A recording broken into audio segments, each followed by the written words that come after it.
हम गाए हो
परमेश्वर, आप ही हमारे प्रभु हैं, आप ही हमारे खुदा हैं और आपकी ही आराधना करने के लिए आज के दिन हम एकत्रित हुए हैं। परमेश्वर, आप हमारी स्तुति को ग्रहण करने के लिए परमेश्वर हमारे बीच में उतर कर आइए। पवित्र आत्मा, हम आपको स्वागत करते हैं। आज की संपूर्ण आराधना को आपके हाथों में देते हैं। आप ही हमारे संग रह के हमें चलाएंगे, हमारी अगुवाई करेंगे।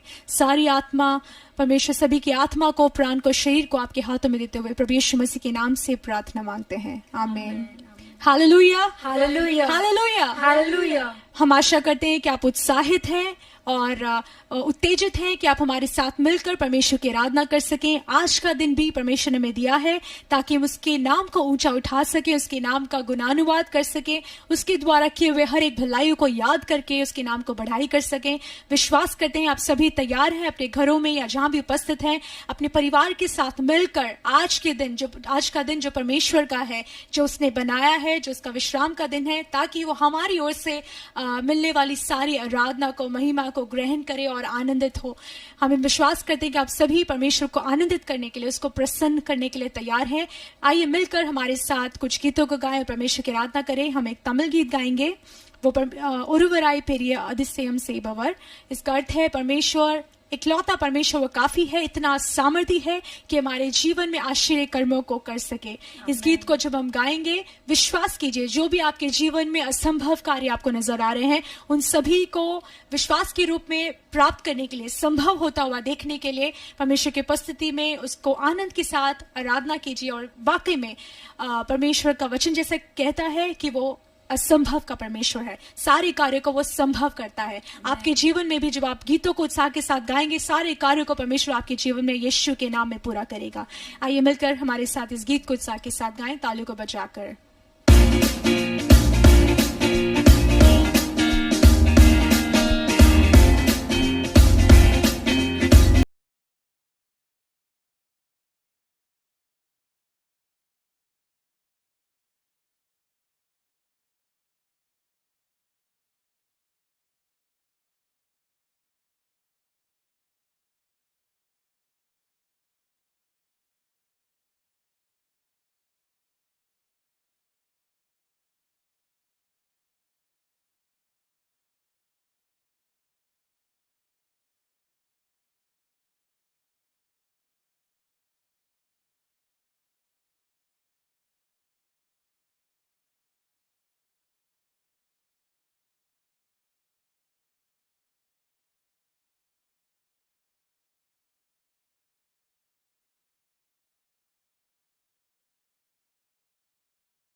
आमीन आमेन। लेकिन उसका परमेश्वर, हमारा परमेश्वर इकलौता काफी है हमारी सारी परिस्थितियों को सिर के बल बदल डालने के लिए।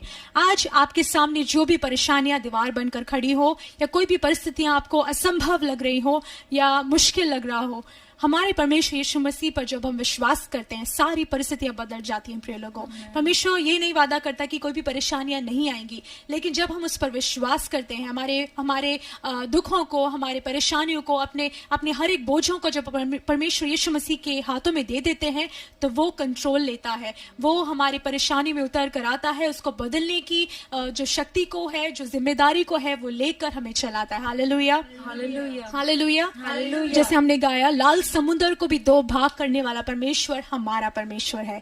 वो परमेश्वर यीशु मसीह जिसने जो सारे भूमंडल का करता है। हमारी चाहे परेशानियां कैसी भी हो, कितनी बड़ी हो, लाल समुद्र के समान हो, यरदन नदी के समान हो, यरीहो की दीवार के समान हो, सभी को परमेश्वर चूर करने में, सभी को परमेश्वर फाड़ डालने में, तोड़ डालने में, दूर भगाने में हमारा परमेश्वर यीशु मसीह सामर्थ्य है। एक जोरदार आमीन बोले। आमीन, आमेन, हालेलुया, हालेलुया। परमेश्वर आप सबको आशीष दे। एक और गीत हमारे साथ मिलकर हम गाएंगे, हमारा यीशु है कमाल का। हालेलुया, हमारा परमेश्वर साधारण परमेश्वर नहीं है, वो सारे कार्यों को कमाल के रूप में हमारे लिए पूरा करता है। वो कमाल करके दिखाने वाला परमेश्वर है। उस परमेश्वर के लिए गुणगान करेंगे।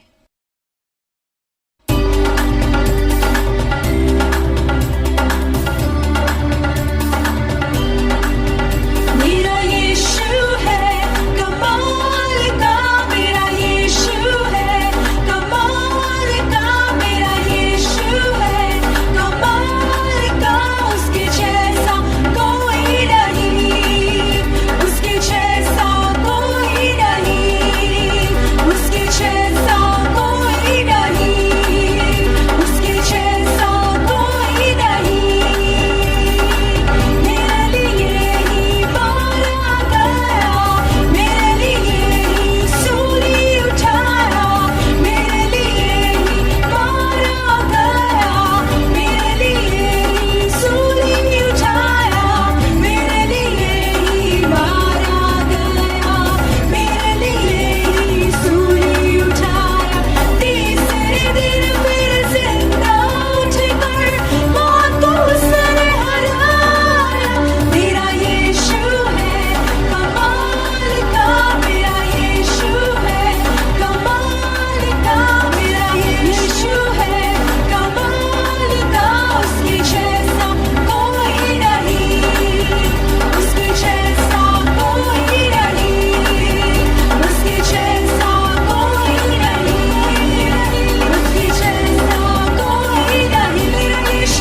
मेरा यीशु है कमाल का, मेरा यीशु है कमाल का, मेरा यीशु है कमाल का।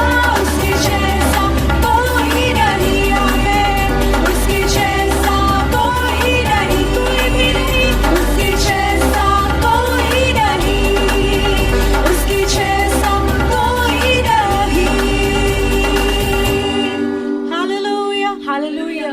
अभी कुछ देर हम परमेश्वर को आराधना करेंगे। प्रिय लोगों, हमारे साथ मिलकर अपने सिरों को झुकाएं, अपनी आंखों को बंद करें और उसकी उपस्थिति में हम खो जाएं। हालेलुया। जहाँ पर परमेश्वर की आत्मा है वहाँ पर चंगाई है, जहाँ परमेश्वर की आत्मा है वहाँ स्वतंत्रता है, जहाँ परमेश्वर की आत्मा है वहाँ पर आज़ादी है। हालेलुया। धन्यवाद करते परमेश्वर। हम नहीं जानते कि आपकी परिस्थिति कैसे है प्रिय लोगों, आप कैसी परेशानियों से गुजर रहे हैं, लेकिन एकमात्र वो परमेश्वर है जो आपके बारे में सब कुछ जानता है। आपके गुप्त की रोगों को, गुप्त की परेशानियों को, गुप्त की संकटों को, हालेलुया, उन सभी कार्यों को हमारा परमेश्वर यीशु मसीह जानता है। और जब वो हमारी परिस्थितियों में उतर कर आता है, हमारी परिस्थितियां बदल जाती हैं, हमारी बीमारियों को वो दूर करता है, हमारी आंसुओं को वो पोंछता है, हमारी कठिनाइयों को वो हल्का करता है, वो दूर करता है, हमारी परिस्थितियों को वो बदल डालता है। हालेलुया। इस समय विश्वास के साथ उस भरपूरी के परम पवित्र पिता को, उसको पुकारें। हम कहें परमेश्वर आप हमारे जीवन में आ जाइए, हम आपका स्वागत करते हैं पवित्र आत्मा। आप आइए परमेश्वर, हमारे हर एक खालीपन को, हमारे बंजरपन को, हमारे सूखेपन को दूर कीजिए परमेश्वर, हमारी कमी घटियों को दूर कीजिए। भरपूरी की आत्मा उतर कर आइए, हमारा जीवन भरपूर हो जाए यीशु के नाम में। हालेलुया। धन्यवाद ராஜா. நிறைவான ஆவியானவரே, நீர் வரும்போது குறைவுகள் மாறுமே. நிறைவான ஆவியானவரே, நீர் வரும்போது குறைவுகள் மாறுமே. நீர் வந்தால் சூழ்நிலை மாறுமே. முடியாததும் சாத்தியமாகுமே. நீர் வந்தால் சூழ்நிலை மாறுமே. முடியாததும் சாத்தியமாகுமே. நிறைவே நீர் வாருமே. நிறைவே நீர் வேண்டுமே. நிறைவே நீர் போதுமே. ஆவியானவரே, நிறைவே நீர் வாருமே. நிறைவே நீர் வேண்டுமே. நிறைவே நீர் போதுமே. ஆவியானவரே, பலவீனம் பலனாய் மாறுமே. சுகவீனம் சுகமாய் மாறுமே. ஆமென். பலவீனம் பலனாய் மாறுமே. சுகமாய் மாறட்டும் இயேசுவின் நாமத்தில். பலவீனம் சுகமாய் மாறுமே. நீர் வந்தால் சூழ்நிலை மாறும் இயேசுவே. நீர் வந்தால் சூழ்நிலை மாறுமே. முடியாததும் சாத்தியமாகுமே. நீர் வந்தால் சூழ்நிலை மாறுமே. முடியாததும் சாத்தியமாகுமே. இயேசுவின் நாமத்தில். நீர் வாருமே. நீர் வேண்டுமே. நீர் வாருமே. ஆவியானவரே, நிறைவே நீர் வாருமே. நிறைவே நீர் வேண்டுமே. நிறைவே நீர் போதுமே. ஆவியானவரே, நிறைவே நீர் வாருமே. நிறைவே நீர் வேண்டுமே. நிறைவே நீர் போதுமே. ஆவியானவரே. Thank you Lord. Thank you Jesus. धन्यवाद परमेश्वर. आज भी हम विश्वास करते हैं और धन्यवाद करते हैं कि जैसे हम आपकी आराधना कर रहे थे, जैसे हम आपकी उपासना कर रहे थे, आपको ऊंचा उठा रहे थे, भरपूरी की पवित्र आत्मा आप हमारे बीच में उतर कर आए और सारी परिस्थिति को आपने हमारे लिए बदल दिया है. हमारे युद्ध को आपने हमारे लिए लड़ा है परमेश्वर. सारी अंधकार की शक्ति को आपने दूर किया है. सारी बीमारियों को, सारी श्रापों को आपने हमसे दूर किया है प्रभु जी. आपके अंदर, यीशु मसीह के अंदर हम आजाद हैं. आपके द्वारा हम आशीषित हैं परमेश्वर. आपके द्वारा हम मुक्त हैं हर एक कार्यों से. हम खुश हैं परमेश्वर, क्योंकि आपने हमें इसी के लिए बनाया है. हम आपको धन्यवाद करते हैं. इस समय में भी परमेश्वर, आज के दिन में भी हम सभी के आराधना को आपने ग्रहण किया. आप प्रसन्न हुए परमेश्वर. सारी आदर महिमा जलाल आपको प्राप्त हुई. इसके लिए हम आपको धन्यवाद करते हैं परमेश्वर. हम सभी को आपके हाथों में सौंपते हैं. वचनों के द्वारा हम सभी को आशीषित कीजिए परमेश्वर. आज के मन्ना को हमें देकर परमेश्वर हमारी अगुवाई कीजिए. सभी के आत्मा प्राण शरीर को आपके हाथों में सौंपते हैं. प्रभु यीशु मसीह के नाम से प्रार्थना मांगते हैं. आमीन. आमीन.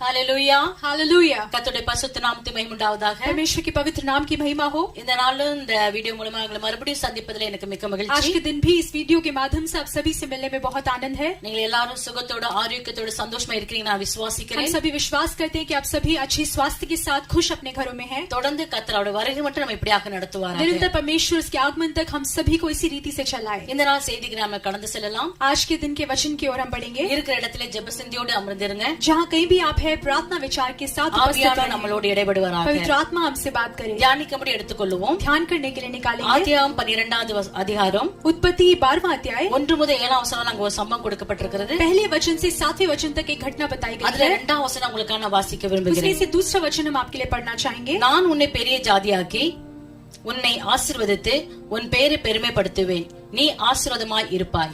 और मैं तुझसे एक बड़ी जाति बनाऊंगा और तुझे आशीष दूंगा और तेरा नाम महान करूंगा और तू आशीष का मूल होगा। ஹalleluya. हालेलुया। இன்றைக்கு என்னோட செய்தியின் தலைப்பு ஆசீர்வதிக்கப்படுவது ஏன். आज का जो प्रचार का शीर्षक है वो ये है कि आशीषित क्यों किए जाते हैं। வேதத்துல अनेகரை கர்த்தர் ஆசீர்வதித்திருக்கிறார். बाइबल में कई लोगों को परमेश्वर ने आशीषित किया है ஒவ்வொருவரையும் ஆசீர்வதிப்பதற்கு ஒரு நோக்கம் உண்டு. और सभी के आशीष के लिए एक मकसद है। அந்த ஆசீர்வாதத்தை தான் நாம இப்ப பார்க்க और போகிறோம். उसी आशीष के बारे में भी हम ध्यान அது करेंगे। சொல்றதுக்கு முன்னாடி ஒரு சின்ன காரியம் நான் சொல்ல விரும்புகிறேன். और इस कार्य को बताने से पहले एक और बात मैं आपको बताना ஒரு चाहूंगी। உதாரணமாக, एक उदाहरण के ஒரு रूप में மனிதன் நல்ல ஒரு மரத்தை நடுகிறான். एक व्यक्ति एक अच्छे पेड़ को वो लगाता है அதுக்கு டெய்லி தண்ணீர் வார்த்து அதுக்கு நல்ல இறை போட்டு அதை கவனிக்கிறான். और प्रतिदिन उसको पानी देकर उसको खाद डालकर अच्छे से देखभाल அது करता நல்ல है ஒரு செழிப்புள்ள மரமாக அதை வளர்க்கிறான். और वो अच्छी हरियाली के रूप में वो पेड़ बढ़ता है। அவனுடைய நோக்கம் அந்த மரத்தை குறித்து என்னவா இருக்கும். और उसका मकसद उस पेड़ के लिए क्या होगा। அந்த மரத்தை பார்த்து டெய்லி பார்த்து ரசிக்கிறதுக்காகவா, क्या सिर्फ उस पेड़ को रोज देखकर उसकी सुंदरता को रचने के लिए देखने के लिए। அப்படி இல்ல பிரியமானவர்களே. ऐसा नहीं है प्रिय। அந்த மனிதனுக்கு அந்த மரத்தை கொண்ட ஒரு பிரதான ஒரு நோக்கம் உண்டு. उस मनुष्य को उस पेड़ के लिए उस वृक्ष के लिए एक मकसद होगा। அந்த மரம் நல்லா வளர்ந்து நல்லா அந்த சீசன்ல நல்ல கனிகள் கொடுத்து அந்த கனிகள் மூலமா பல ஜனங்களுக்கு பிரயோஜனம் वो உண்டாகும்படியா मनुष्य चाहेगा कि वो पेड़ सही समय पर अच्छे से बढ़े और फलदायक हो और कई लोगों के लिए वो फायदेमंद हो அந்த கனிகளை புசிக்கிற எல்லாரும் ஆரோக்கியமா இருக்கும்படியா और उस पेड़ के फल को खाने वाले सभी लोग तृप्त रहे நல்ல अनेक நன்மைகளை பெற்றுக்கொள்ளும்படி அந்த மனிதன் விசுவாசத்தோட ஆவலோடு இந்த காரியத்தை அவன் செய்கிறான். और कई भलाइयों को उस पेड़ से प्राप्त करने के लिए वो जो इंसान है वो व्यक्ति है अच्छी तरीके से उस पेड़ का देखभाल அந்த करता है। மரம் நல்ல செழிப்பாவதினாலே और क्योंकि वो पेड़ हरियाली बहुत ही अच्छे रीति से बढ़ता है और அதன் हरियाली होता है, மூலமாக अनेகர் ஆசீர்வதிக்கப்படுகிறார்கள். उसके द्वारा कई लोग आशीषित होते हैं। ஹalleluya. हालेलुया। ஒரு ஒரு ஒரு மரத்தை ஒரு செடியை கொண்டு கர்த்தர் நமக்கு சரியாக ஒரு எக்ஸாம்பிள் ஒரு உதாரணத்தை கொடுக்கிறார். इस प्रकार से एक वृक्ष के रूप में उसके द्वारा हम एक उदाहरण को देख पाते हैं। இப்படிதான் நம்ம வாசித்த அந்த வசனத்தின்படி ஆண்டவராக இயேசு கிறிஸ்து ஆபிரகாமை அழைக்கிறார். और उसी प्रकार से जैसे हमने यहाँ पर वचन को पढ़ा, यहाँ पर परमेश्वर यीशु मसीह अब्राहम को बुलाते हैं। இரண்டாவது வசனத்தை அவனுக்கு ஒரு பெரிய ஒரு வாக்குத்தத்த வசனத்தை और கொடுக்கிறார். दूसरे वचन में उसके लिए बहुत बड़ा वाचा परमेश्वर के साथ நான் உன்னை आते हैं பெரிய ஜாதி ஆக்குவேன், कि मैं तुझसे एक बड़ी जाति உன்னை बनाऊंगा, ஆசீர்வதிப்பேன், तुझे आशीषित करूंगा, உன் பேரை பெருமைப்படுத்துவேன், तेरे नाम को महान करूंगा நீ ஆசீர்வாதமாய் இருப்பாய். और तू आशीष का मूल होगा। ஹalleluya. हालेलुया। ஹalleluya. हालेलुया। அவன் ஆண்டவர் இந்த விஷயத்தை அவனோடு பேசும் பொழுது इस बात को जो परमेश्वर उसके साथ அவன் எந்த நிலையில இருந்தாலும் நம்ம எல்லாருக்கும் தெரியும். हम सभी जानते हैं कि वो कैसी परिस्थिति में அவன் था குழந்தை பாக்கியம் அற்றவனாய் இருந்தான். और उसको संतान का सौभाग्य नहीं ஆனா था। வசனத்தின் முதல் வரி என்ன சொல்கிறது என்றால், लेकिन इस वचन का जो पहला जो लाइन है वो ये कहता है, நான் உன்னை பெரிய ஜாதி ஆக்குவேன் என்று. मैं तुझसे एक बड़ी जाति बनाऊंगा। ஆனா இப்பொழுது இருக்கிறது அவங்க மனைவியும் ஆபிரகாம் மட்டும்தான். लेकिन इस परिस्थिति में सिर्फ अब्राहम और उसकी पत्नी थे। ஆனா ஆண்டவருடைய வார்த்தை பாருங்க, ஒரு பெரிய விசுவாசத்தை எதிர்பார்ப்பினுடைய வார்த்தை. लेकिन परमेश्वर का जो वचन है आशीष है, वो देखिए कि कितनी बड़ी आशा लाने वाली है। ஒரு சிறிய ஜாதியாக பெரிய ஜாதி ஆக்குவேன் என்று. परमेश्वर ने कहा छोटी जाति नहीं, बहुत बड़ी जाति बनाऊंगा। வெறும் ஜாதியாக்க மட்டும் உன்னை ஆசீர்வதிப்பேன், सिर्फ जाति नहीं बनाऊंगा, तुझे आशीषित करूंगा। அது மட்டுமல்ல நீ இருக்கிற இடத்துல உன் பேரை நான் பெருமைப்படுத்துவேன், वही नहीं, जहाँ कहीं भी हो तेरे नाम को मैं प्रथम करूंगा, तेरे नाम को ऊंचा करूंगा, நீ ஆசீர்வாதமாய் இருப்பாய். तो आशीषित रहेगा। ஹalleluya. हालेलुया। ஆபிரகாம் இந்த வசனத்தை பிடித்துக் கொண்டான், और अब्राहम ने इस वचन को पकड़ लिया, விசுவாசித்தான், विश्वास किया, அதுக்காய் காத்திருந்தான். उसके लिए इंतजार किया குறித்த காலம் வந்தது. और सही समय पर ஆண்டவர் சொன்னபடியே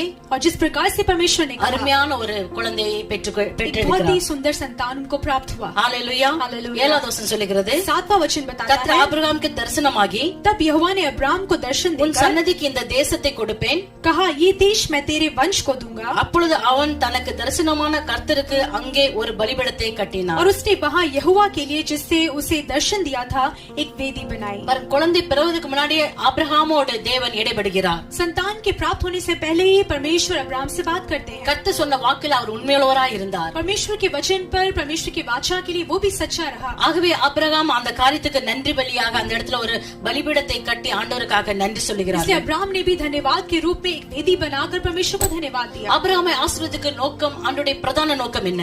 अब्राहम को आशीष करने का परमेश्वर का जो प्रथम मकसद था वो क्या था? அவன் நீண்ட வருடமாய் குழந்தை இல்லாம அவன் அழுது கொண்டிருக்கிறான். அவனுக்கு ஒரு குழந்தை கொடுத்து அவன் சந்தோஷப்படுவதை பார்த்து நான் சந்தோஷப்படுவேன் என்றான். कई वर्षों से उसको बच्चा प्राप्त नहीं हुआ था. परमेश्वर चाहता था कि उसको संतान देकर उसको आशीषित करे और उसको खुश देखने पाए. அப்படி இல்ல பிரியமானவர்களே, ऐसा नहीं है. ஆண்டவர் குறித்த காலத்தில் அவனுக்கு ஒரு சந்தானத்தை கொடுத்து அந்த சந்தானம் மூலமாய் ஆண்டவருடைய நாமம் மகிமைப்படும்படியாய் परमेश्वर उसको सही समय पर एक संतान देना चाहता था. उसके द्वारा अपनी नाम की महिमा को प्राप्त करना चाहता அது மூலம் ஒரு சன்னதி உருவாகும்படியாய், ताकि उसके द्वारा एक पीढ़ी उत्पन्न हो. குறித்த காலத்தில் கர்த்தர் ஆபிரகாமை ஆசீர்வதித்து सही உயர்த்தினார். समय पर परमेश्वर ने अब्राहम को आशीषित किया, उसको ऊंचा उठाया. ஆபிரகாம் ஆசீர்வதிக்கப்பட்டது காரணம் और अब्राहम के आशीषित किए जाने का जो कारण है, குறித்த காலத்தில் அவருடைய நாம மகிமை பெற வேண்டும். सही समय पर परमेश्वर के नाम को महिमा मिलनी அதை पाए. மகிமைப்படுத்த முடியாது, அதுக்கு ஒரு சன்னதி தேவைப்படுகிறது. और परमेश्वर के नाम को महिमामय करने के लिए एक संतान की அந்த आवश्यकता சன்னதி தான் ஈசாக்கு. और वही संतान था इसहाक. ஹalleluya Hallelujah. ஹalleluya. Hallelujah. அது மட்டுமல்ல, वही नहीं, இன்னும் வேதத்துல நம்ம பார்ப்போம் என்றால் आगे भी अगर हम बाइबल में देखें தாவீது குறித்து பார்க்கிறோம். दाऊद के बारे में हम देखते हैं. தாவீது ஒரு அரசனாக மாறுகிறான். दाऊद एक राजा बन गया அவனை அரசனாக மாற்றி ஆசீர்வதிக்கிறார். और उसको राजा बनाकर परमेश्वर आशीषित करते हैं. அவனை அரசனாக மாற்றி சிங்காசனத்தை அமர வைத்து அவனை பார்த்து பெருமைப்படுவதற்காக அவனை ஆசீர்வதிப்பது தேவனுடைய ஒரு பிரதான நோக்கம் அல்ல. और परमेश्वर का प्रधान जो मकसद था वो ये नहीं था कि उसको राजा के पद पर बिठाकर उसको देखकर परमेश्वर उसको खुश करे.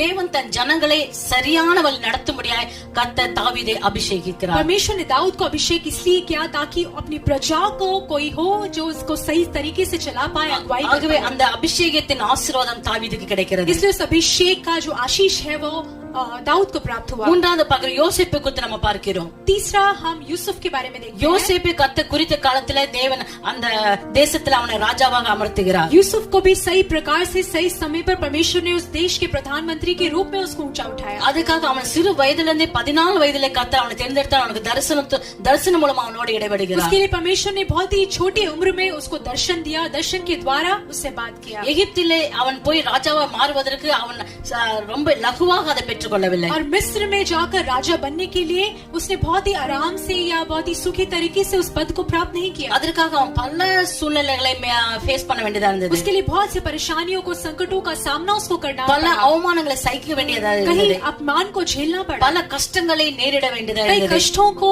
उसको झेलना आवश्यक हो தன் गया. குடும்பத்தை விட்டு பிரிந்து போக வேண்டிய காலம் இருந்தது. अपने परिवार से उसे बिछड़ना पड़ இது गया. எல்லாவற்றையும் யோசேப்பு சந்தோஷமா ஏற்றுக்கொண்டார். लेकिन इन सभी कार्यों को यूसुफ ने खुशी के साथ ग्रहण कर लिया. யோசேப்புக்கு தெரியும், यूसुफ जानता था தேவன் என்னிடத்தில் ஒரு காரியத்தை சொன்னார் என்றால் अगर परमेश्वर ने मुझसे कुछ कहा है அது நன்மைக்காகவே இருக்கும் वो என்று. भलाई ही के लिए ஆகவே होगा. இதுக்கு இடையில இருக்க அவன் ராஜாவை அமர்வதற்கு முன்னாடி அவன் தரிசனம் பெற்ற அந்த இடைவெளியில இருக்கிற அந்த எல்லா சூழ்நிலையும் அவன் சந்தோஷமா ஏற்றுக்கொள்கிறான். इसलिए उस राजा के पद को प्राप्त करने से पहले आने वाली सभी कठिनाइयों को सामना किया और उसे आशीष के रूप में उसने ग्रहण இந்த किया. இடத்துல யோசேப்பை ஆண்டவரை உயர்த்தி ராஜாவா மாற்றுவதற்கு அவருடைய பிரதான நோக்கம் என்ன? और यहाँ पर यूसुफ को एक प्रधानमंत्री के रूप में बैठाने का परमेश्वर का जो प्रधान मकसद था वो क्या था? ஹalleluya. Hallelujah. அந்த இடத்துல யாக்கோபுடைய சன்னதி அந்த எகிப்து தேசத்துல குடியேற வேண்டும் என்று குடியேறுவதற்காகவே கர்த்தர் யோசேப்போடு சிறு வயதிலே இடைப்பட்டார். परमेश्वर यूसुफ से परमेश्वर ने इसलिए बात किया ताकि उसकी जो आने वाली पीढ़ी है उस देश में वो वापस लौटा लिए जाए. யாக்கோபும் அவனுடைய சன்னதியும் அந்த எகிப்து தேசத்துக்கு குடியேறினார்கள். याकूब और उसकी पीढ़ी वापस से मिस्र देश में आ गए. அதுக்கு மூல காரணம் யோசேப்பாக இருந்தார். उसका जो मुख्य कारण था वो यूसुफ था. மேல இருந்து கீழே வரை நம்ம பார்த்த 3 நபர்களை குறித்து கர்த்தர் தெரிந்தெடுத்து ஆசீர்வதிக்கிற நோக்கம் கர்த்தர் மற்றவர்களுக்காக ஆசீர்வதிக்கிறதுக்காகவே கர்த்தர் அவங்களை தேர்ந்தெடுத்தார். यहाँ पर हम 3 व्यक्तियों के बारे में हमने सुना. वो इसलिए था परमेश्वर ने उनको आशीषित करने का एक लौता मकसद था कि उनके द्वारा दूसरे लोगों को भी वो आशीष. இவங்க 3 பேரை கர்த்தர் ஒரு கருவியாக பயன்படுத்தினார். इन तीनों को परमेश्वर ने एक कार्य के रूप में इस्तेमाल இந்த किया. ஸ்தானத்தை பெறுவதற்கு 3 பேருமே பல கஷ்டங்களை பட்டாங்க. इन स्थानों को प्राप्त करने के लिए तीनों ने बहुत सी परेशानियों को सामना பல किया. கண்ணீரின் சூழ்நிலை வந்தாங்க. कई आंसुओं से उनको गुजरना पड़ा. ஆபத்தான இக்கட்டுகளை அவங்க ஃபேஸ் பண்ணாங்க. कई संकटों का सामना उनको करना पड़ा. இவை எல்லாவற்றையும் அவங்க வெற்றியாய் முடித்த பிறகு அவங்களுக்கு ஒரு மேன்மையான ஒரு ஆசீர்வாதத்தை அவங்க பெற்றதை और इन பார்க்கிறோம். सभी कार्यों को जब उन्होंने विजयी रूप में सामना किया उनके लिए अंत में एक पुरस्कार இவங்க அந்த ஆசீர்வாதத்தை பெற்றுக்கொண்டாங்க. उस आशीष को उन्होंने अंत में இவங்க प्राप्त மூலமா किया கர்த்தருடைய திட்டமும் और நிறைவேறினது. उनके द्वारा परमेश्वर का जो मकसद था वो भी पूरा हो गया. ஹalleluya. हालेलुया. பிரியமானவர்களே, இன்றைக்கு கர்த்தர் உங்களையும் என்னையும் தேர்ந்தெடுத்திருக்கிறார். प्रिय लोग, आज के दिन परमेश्वर ने आपको और मुझे भी चुन लिया அவருடைய है. பிரதான நோக்கம் உங்களை கொண்டு என்ன இருக்கிறது என்று நாம் அலசி ஆராய்வோம். परमेश्वर परमेश्वर का प्रधान मकसद आपके द्वारा और मेरे द्वारा क्या है उसे हम जान जाए। இன்னைக்கு கர்த்தருடைய பிள்ளை கர்த்தர் अनेक உயர்வான பதவிகளை கொடுத்திருக்கிறார். परमेश्वर के लोगों को, उसकी संतानों को परमेश्वर ने कई उच्च पदों को दिया, நல்ல ஆசீர்வாதமான வேலைகளை கொடுத்திருக்கிறார். अच्छी आशीषित नौकरियों को दिया, நல்ல பேரும் புகழையும் கொடுத்திருக்கிறார். अच्छा नाम और शोहरत दिया है। இந்த ஆசீர்வாதமெல்லாம் எனக்கு கிடைப்பதற்கு என்ன காரணம் என்று நாம நம்ம அலசி ஆராய வேண்டும். हम सभी अपने आप को जांचें और परखें और सोचें कि इन सभी आशीषों को परमेश्वर ने मुझे क्यों दिया है। முடிந்த அளவுக்கு நாம எப்படி ஆபிரகாம், தாவீது, யோசேப்பு தன்னுடைய வாழ்க்கையில கர்த்தருடைய நாமத்தை மேம்படுத்துவதற்கு எப்படியாக தன்னை விட்டு கொடுத்தார்களோ, और जिस प्रकार से यूसुफ ने, अब्राहम ने और याकूब ने, इन सभी ने अपने आप को परमेश्वर के हाथों में सौंप दिया ताकि वो परमेश्वर के नाम को कहला सके, அப்படியே நாமும் நம்மை விட்டு கொடுப்போம். उसी प्रकार से हम भी अपने आप को सौंपते परमेश्वर के हाथों में। கர்த்தருடைய பிரதான நோக்கம் என்ன என்று आपके द्वारा परमेश्वर का प्रधान मकसद क्या है, ஆவியானவரை கேட்போம். पवित्र आत्मा से हम पूछें। ஒருவேளை கண்ணீரின் பாதையில் இருக்கிறோமா, हो सकता है हम आंसुओं से गुजर रहे हैं, ஒருவேளை அது அவங்க மற்றவங்களுக்கு அது ஒரு ஆசீர்வாதமாக हो இருக்கும். सकता है दूसरों के लिए वो आशीषित हो सकता நாம் है। ஒரு இழப்பை பெற்றுக்கொண்டோமா, हम क्या किसी घटी से गुजर அது रहे हैं, மற்றவங்களுக்கு ஆசீர்வாதமாக இருக்கும். अगर हमने कुछ खो दिया है तो दूसरों के लिए शायद वो आशीष இன்றைக்கு का நம்ம कारण ஆசீர்வாதப்பட்ட होगा। நல்ல உயர்ந்த பதவியில் இருக்கிறோமா, அது மற்றவங்களுக்கு ஆசீர்வாதமாக अगर இருக்கும். आज हम आशीषित होकर एक उच्च पद में हैं, वो दूसरों के लिए आशीष का மொர்தெகாய் कारण எஸ்தரை बन பார்த்து सकता है। இதுதான் கேட்கிறார். मुर्दगाई ने एस्तर को देखकर यही पूछा, இன்றைக்கு உனக்கு இந்த பதவி கிடைத்தது யாருக்கு தெரியும், இது எதற்காக என்று. अगर आज तुझे ये पद मिला है तो कौन जानता है किस लिए है। ஹalleluya. ஆவியானவர் இன்றைக்கு நம்மை பார்த்து ஒவ்வொருவரையும் ஏக்கத்தோடு ஆவலோடு பார்த்து पवित्र கொண்டிருக்கிறார். आत्मा आज हम सभी को एक आशा अभिलाषा என் के साथ பிள்ளைகளை देख நான் रहा है ஆசீர்வதித்து कि வைத்திருக்கிறேன். मैंने अपने संतानों को, बच्चों को आशीषित किया। என்னுடைய பிரதான நோக்கம் என் பிள்ளைகள் மூலமா நிறைவேறுமா, मेरा प्रथम मकसद क्या इन लोगों के द्वारा पूरा हो என் पाएगा, பிள்ளைகள் அதை நிறைவேற்ற தன்னை ஒப்பு கொடுப்பார்களா क्या मेरे संतान, मेरे बच्चे उस सभी को पूरा करने के लिए अपने आप को समर्पित करेंगे। என்று இந்த காலகட்டங்களில் கர்த்தர் மிக வாஞ்சியோடு நம்ம ஏக்கத்தோடு பார்த்து इस கொண்டிருக்கிறார். समय में, इस काल में परमेश्वर हम सभी को आशा के साथ देख रहा है। அநேக ஆசீர்வாதத்தை பெற்றுக்கொண்டு அதை மறந்து வாழ்ந்து कई கொண்டிருக்கிறார்கள். लोग आशीष को प्राप्त करके उसे भूल कर अयाशी में जी रहे हैं। பிரச்சனை சோதனை பார்த்து துவண்டு போய் விசுவாசத்தை விட்டு பின்வாங்கி போய் இருக்கிறாங்க. परेशानियों को, संकटों को देखकर अविश्वास में डूबकर पीछे हट चुके हैं। கிறிஸ்தவ பிள்ளைகளுக்கு ஒரு போராட்டம் என்று அதுக்கு பின்னாடி ஒரு ஜெயம், ஒரு வெற்றி இருக்குது என்று மறந்து தன்னை வாழ்கிறார்கள். मसीही लोगों के लिए अगर संकट आती है तो उसके पीछे एक विजय है, एक आशीष है, उस सभी कार्यों को भूल कर जी रहे हैं। 2008 என்னுடைய வாழ்க்கையில ஒரு பெரிய இழப்பை நான் பெற்றுக்கொண்டேன். 2008 में हमारे जीवन में एक बहुत बड़ी एक घटी हो गई, एक हमने बहुत बड़े कार्य को खो दिया। எல்லாம் இழந்து விட்டது, எல்லாம் முடிந்து விட்டது என்று மக்கள் எங்களை பார்த்து இகழ்ந்தார்கள். सभी लोग हमें देखकर ये सोचते थे सब कुछ खत्म हो चुका है, இனி என்று அவங்க எழும்ப முடியாது என்று சொல்லி எல்லாரும் தீர்மானித்து விட்டார்கள். सभी लोगों ने निर्णय कर लिया था कि आज के बाद ये फिर कभी नहीं उठ पाएंगे। ஆனா கர்த்தருடைய பிரதான ஒரு நோக்கத்தினால் அந்த காரியங்கள் வாழ்க்கையில நிறைவேறுதுன்னு சொல்லி இன்றைக்கு நான் அதை ஆணித்தரமா சொல்ல முடியும். लेकिन परमेश्वर का मकसद था, वो प्रथम मकसद था जो पूरा हमारे जीवन में हुआ। आज हम उसको सिद्ध तरीके से நான் கடந்து வந்த எல்லா கண்ணீரின் பாதையிலிருந்தும் जिस आंसू के पथों में हम सभी गुजरे இந்த हैं, ஊழியத்துல நிற்கும்படி கர்த்தர் எனக்கு கிருபை उन தந்திருக்கிறார். सभी के कारण आज इस सेवकाई में खड़े होने की कृपा परमेश्वर ने இன்னைக்கு दी है। அநேகர் என்னுடைய வாழ்க்கையில் நடந்த காரியத்தை பார்த்து அவங்க பலன் அடைகிறாங்க. कई लोग आज जो हमारे जीवन में घटी उस घटना को देखकर वो बल को प्राप्त करते हैं। எனக்கு நான் சோர்ந்து நான் கவலையோட ஒருவேளை இருக்கலாம். हो सकता है हम निराशा में कभी पड़ गए हो, आंसुओं में हो, ஆனா என்னுடைய கவலையும் என்னுடைய கண்ணீர் என் இழப்பை பார்த்து மற்றவங்க தைரியம் கொள்ளுகிறார்கள். लेकिन हमारे आंसू को, परिस्थितियों को, हमने जो खोया उसे देखकर दूसरे लोग बलवंत हो जाते हैं। இவ்வளவு நடந்தும் கர்த்தருக்காக நிற்கிறார்கள் என்று. इतना होकर भी परमेश्वर के लिए दृढ़ खड़े हैं। பிரியமான இது எங்களால் அல்ல, प्रिय लोगों, हमारे द्वारा எங்களை नहीं அழைத்த है, கிறிஸ்துவினாலே. हमें बुलाने वाला परमेश्वर यीशु मसीह के ஆசீர்வாதத்துக்கு மட்டும் நம்ம முன்னா ஓடி போய் பெற்றுக்கொள்ள ஆயத்தமாக द्वारा। கூடாது. सिर्फ आशीष के लिए हम दौड़कर जाकर उसे प्राप्त करने के लिए खड़े ना रहें। கர்த்தர் சித்தப்படி ஒரு போராட்டத்தை ஃபேஸ் பண்ண வேண்டும், அதையும் நம்ம சந்தோஷமா ஏற்றுக்கொள்ள ஆயத்தமா परमेश्वर की இருப்போம். इच्छा अनुसार अगर कोई परेशानी या कभी घटी से भी गुजरना पड़े उसको भी हम परमेश्वर से प्राप्त இன்றைக்கு நான் करें। தைரியமா சொல்ல முடியும், आज हम धैर्य के साथ कह என் सकते हैं, வாழ்க்கையில கடந்து வந்த எல்லா பதிகளும் மற்றவர்களுக்கு ரொம்ப